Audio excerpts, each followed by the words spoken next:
Hello बच्चों, मैं लक्ष्य एकेडमी से अमित पंडा आप लोगों को मोस्ट वेलकम करता हूं। आज हम लोग एक नई वीडियो सीरीज स्टार्ट करने वाले हैं, some IMP organic reaction, haloalkanes and haloarenes. Haloalkanes और हेलो एरीन्स में आज जो रिएक्शन सीरीज़ हम लोग करने वाले हैं वो बहुत ही इम्पॉर्टेंट है बेटा। पहला इम्पॉर्टेंट रिएक्शन हम लोग देखेंगे उर्ज रिएक्शन। उर्ज रिएक्शन जो है वो चार्ल्स एडोल्फ उर्ज के नाम से लिया गया है। ये रिएक्शन एक कपलिंग रिएक्शन है। जैसा कि यहाँ पे लिखा हुआ है तुम देख सकते हो, the Wurtz reaction is named after Charles Adolphe Wurtz. Wurtz reaction is a coupling reaction used to prepare symmetrical alkane from alkyl halide. मतलब हम लोगों को एल्किल हैलाइड लेना है और इसे सिमेट्रिकल मतलब सममितीय टाइप के जो सिमेट्रिकल एल्केन का मतलब यहाँ पे तुम समझ सकते हो बेटा कि इवन नंबर या सम संख्या में एल्केन बनेंगे, है ना। Treated with sodium metal in the presence of dry ether. It is not used to prepare a symmetrical alkane, मतलब इसमें विषम संख्या या ऑड नंबर वाले एल्केन जो है वो नहीं बनाए जा सकते। Methane can't be prepared from this reaction. इस रिएक्शन से मीथेन भी नहीं बनाया जा सकता। रिएक्शन क्या है चेक करेंगे। इसमें क्या होता है, एक एल्किल हैलाइड, एल्किल मतलब तुम समझते होगे मेथिल एथिल प्रोपिल ब्यूटिन, ये तुम्हें अच्छे से आता है एल्किल किसको बोलते हैं। हैलाइड क्या होते हैं, फ्लोराइड क्लोराइड ब्रोमाइड और आयोडाइड। इसके 2 मॉलिक्यूल लेने हैं हमको, साथ में हम लोग सोडियम मेटल लेंगे वो भी 2 मॉलिक्यूल, और यहाँ पे हम लोग लेंगे ड्राई ईथर। ड्राई ईथर जो है वो डाई एथिल ईथर हो सकता है, ठीक। ईथर यहाँ पे एक सॉल्वेंट की तरह काम करेगा, एक विलायक की तरह काम करेगा। इसमें क्या होता है, आर आर बन जाता है और 2NaX बनता है। अब इस रिएक्शन को हम लोग इस तरह समझ सकते हैं कि भाई मेरे पास एक RX है, एक और RX है। इसको 2Na के साथ जब हम लोगों ने रिएक्शन कराया तो हुआ क्या, यहाँ पे जो Na है वो X के साथ रिएक्ट कर गया और 2NaX बना लिया, और इस तरह से हम यहाँ पर प्रोडक्ट देख पा रहे हैं कि RR बन गया है, ठीक। ये बेसिकली बहुत ही इजी सा रिएक्शन है। अब यहाँ पे अगर हम देखें तो RX में हम क्या ले सकते हैं, X की जगह फ्लोराइड क्लोराइड ब्रोमाइड और आयोडाइड ले सकते हैं। तो हमें लेना क्या चाहिए, आयोडाइड लेना चाहिए। आयोडाइड ये रिएक्शन सबसे आसानी से देंगे और फ्लोराइड ये रिएक्शन सबसे कठिनाई से, क्योंकि जो कार्बन और फ्लोरीन का बंध है वो इतना प्रबल होगा कि आसानी से टूटेगा नहीं, जबकि कार्बन और आयोडीन का बंध जो होगा वो बहुत ही दुर्बल होगा, क्योंकि आयोडीन बड़ा आकार का है और फ्लोरीन है भी तो प्रकृति का प्रबलतम विद्युत ऋणी तत्व, तो मोस्ट इलेक्ट्रोनिगेटिव एलिमेंट। तो उस केस में वो बंध जो है वो आसानी से नहीं टूटता है। तो इस केस में हम लोग यहाँ पर जो एल्किल हैलाइड है वो कौन सा लेते हैं, तो हम यहाँ पर आयोडाइड लेते हैं या ब्रोमाइड लेते हैं। फ्लोराइड ये रिएक्शन नहीं देते हैं। अच्छा, अगर इसका हम एक एग्जांपल ले लें तो ले सकते हैं, जैसे methyl iodide. Methyl iodide 2 molecule ले लिया, सोडियम मेटल के साथ रिएक्शन कराया ड्राई ईथर की उपस्थिति में, क्या बनेगा, CH3 ठीक। मतलब इथेन बन गया C2H6 और साथ में क्या बना 2NaI। मतलब ये जो एल्केन बना है तुम यहाँ पर देख सकते हो कि जो नंबर ऑफ कार्बन है वो कितने हैं, 2 है। ये 2 हो सकता है, 4 हो सकता है, 6 हो सकता है, मतलब होगा इवन ही। इवन मतलब सम ही हो। अगर हम कभी किसी विषम कार्बन संख्या वाले एल्केन को बनाने की कोशिश करें, जैसे कि मान लो मुझे बनाना है C3H8, मतलब क्या, प्रोपेन। प्रोपेन बनाने की कोशिश कर रहा हूँ तो उसके लिए मुझे क्या लेना पड़ेगा, एक तो 1 कार्बन का लेना पड़ेगा और एक तो 2 कार्बन का लेना पड़ेगा, तब ना 3 कार्बन का बनेगा। 2 सोडियम के साथ रिएक्शन कराया ड्राई ईथर की उपस्थिति में। चलो भाई, जैसे रिएक्शन कराते थे वैसे ही हो जाएगा। यहाँ से 2NaI बन गया। अच्छा, तो क्या बन गया, यहाँ से C3H8 साथ में 2NaI।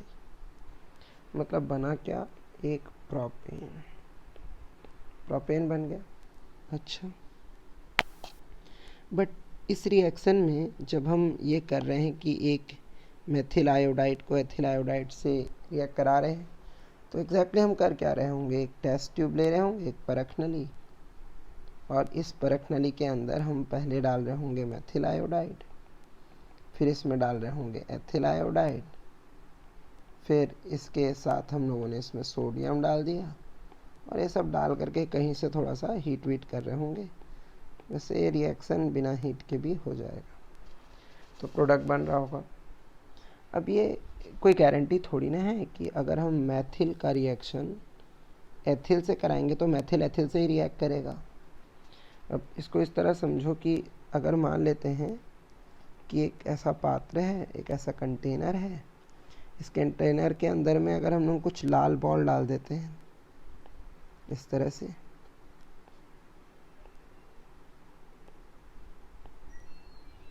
और यहीं पर कुछ हरी बॉल लगा देते हैं,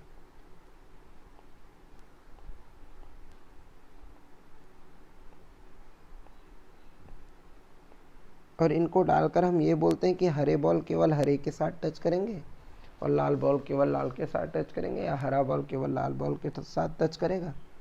क्या ये पॉसिबल है? तुम भी सोच सकते हो, तुम्हें पता चल जाएगा कि ऐसा पॉसिबल नहीं है। इसका मतलब मेथिल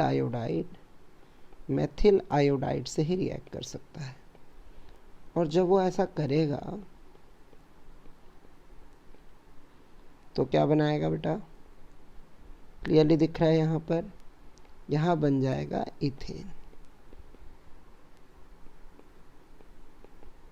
और साथ ही साथ अगर एथिल आयोडाइड के साथ रिएक्ट करता है सोडियम मेटल की उपस्थिति में, सोडियम मेटल के साथ ड्राई ईथर की उपस्थिति में, तो हम यहाँ देखेंगे कि क्या बन जाएगा, ब्यूटेन।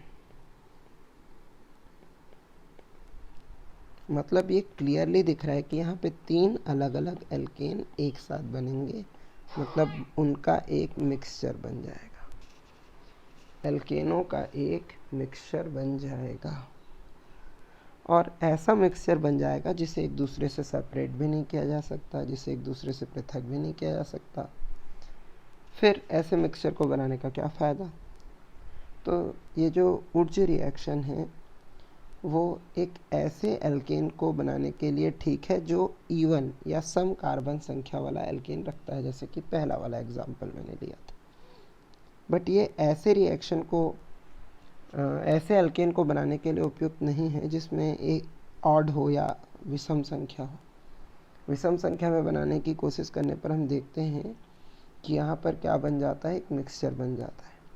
साथ ही साथ क्योंकि ये कपलिंग रिएक्शन है, कपलिंग रिएक्शन मतलब बेटा देखो एक ही तरह की दो चीज़ें जुड़ गई। अब अगर मैं कपलिंग रिएक्शन को समझाऊँ तो जैसे अगर मैं मेथिल आयोडाइड के साथ रिएक्ट करा रहा हूँ तो एक ही तरह के दो अणु आपस में जुड़ जा रहे हैं और ये बना रहे हैं CH3, मतलब ये कपल बन जा रहे हैं। तो ऐसे रिएक्शन को हम लोग युग्मन अभिक्रिया या कपलिंग रिएक्शन कहते हैं। और अगर कपल बनाना है तो उसमें कम से कम 2 चीज़ें तो होंगी। अगर मीथेन बनाने का कोशिश करें तो उसमें तो एक ही कार्बन होता है, तो किसी कपलिंग रिएक्शन से मीथेन कभी भी नहीं बनाया जा सकता, क्योंकि एक कपलिंग रिएक्शन है, एक युग्मन अभिक्रिया है, इसीलिए इस अभिक्रिया की सहायता से हम कभी भी मीथेन नहीं बना सकते। इसी के कुछ और रिएक्शन जो इससे अटैच्ड हैं, इसी की तरह हैं, उनको भी इसके बाद हम डिस्कस करेंगे। जैसे कि एक है फिटिक रिएक्शन। फिटिक रिएक्शन जो है वो चार्ल्स एडोल्फ वुड्ज के रिएक्शन से प्रेरित होकर के विलियम रुडोल्फ फिटिक ने बनाया था। ये विलियम रुडोल्फ फिटिक का फोटोग्राफ है, तुम देखकर पहचान सकते हो बेटा। विलियम रुडोल्फ फिटिक ने क्या किया, यही रिएक्शन कराया बट उसने एराइल हैलाइड लिए, मतलब एरोमेटिक हैलाइड्स लिए। ठीक है, रिएक्शन एग्जैक्टली वही है, मैं रिएक्शन करके बता रहा हूँ, तुम देख सकते हो। उसने क्या किया, इस तरह से एक एरोमेटिक हैलाइड, जैसे कि हम यहाँ पर फेनिल हैलाइड ले सकते हैं, इनके 2 मॉलिक्यूल लिए और सोडियम के साथ रिएक्शन कराया ड्राई ईथर के प्रेजेंस में। जैसे ये रिएक्शन कराएंगे हम देखेंगे कि यहाँ भी सोडियम हैलाइड बन जाएगा, और जो बनेगा उसे हम क्या बोलते हैं, डाईफेनिल। जो बन जाएगा उसको हम बोलते हैं डाईफेनिल। तो डाईफेनिल बनेगा, तो एकदम सेम टाइप का ही रिएक्शन है। इसको हम लोग क्या बोलते हैं, फिटिक रिएक्शन। इसमें डाईफेनिल या डाई एरिल बनता है। उर्ज फिटिक रिएक्शन, उर्ज फिटिक रिएक्शन में ये उर्ज हैं और ये फिटिक, इन दोनों के हिस्से मिलाते हैं। इसमें हम लोग क्या करते हैं, एल्किल हैलाइड को एरिल हैलाइड के साथ मिला देते हैं, तो क्या बनता है, एरिल एरीन बनता है। रिएक्शन कुछ इस तरह का होगा, इसमें एक हिस्सा एरोमेटिक हैलाइड का होगा और दूसरा हिस्सा एल्किल हैलाइड का। यहाँ हम देखेंगे 2NaI बन जाएगा और प्रोडक्ट में आएगा एक एल्किल एरीन। एग्जाम्पल लिखें तो यहाँ पर मैं जो बेंजीन वाला टर्म है उसको तो सेम ही रख रहा हूँ, और दूसरी तरफ मैंने मेथिल आयोडाइड ले लिया। बेटा यहाँ भी तुम्हें ड्राई ईथर ही लेना है। ये सब इसी के चाइल्ड रिएक्शन है, ऐसा बोल सकते हैं हम। एक ही तरह के रिएक्शन एक साथ पढ़ना बहुत आसान होता है। यहाँ पे 2NaI बना लो, बहुत आसानी से तुम देखोगे कि यहाँ बन जाएगा एक एरोमेटिक के साथ मेथिल अटैचमेंट आया और 2NaI। इसे क्या बोलते हैं, तुम सब लोग जानते होगे, इसे टॉलुइन बोलते हैं। एक बहुत ही इम्पॉर्टेंट कंपाउंड है, तो उर्ज फिटिक रिएक्शन से टॉलुइन बनता है। थैंक्स फॉर वॉचिंग बेटा। इसी तरह से इस वीडियो सीरीज़ में हम लोग इस चैप्टर के बचे हुए और आगे आने वाले चैप्टर्स के भी most important organic reactions cover करेंगे। Thank you.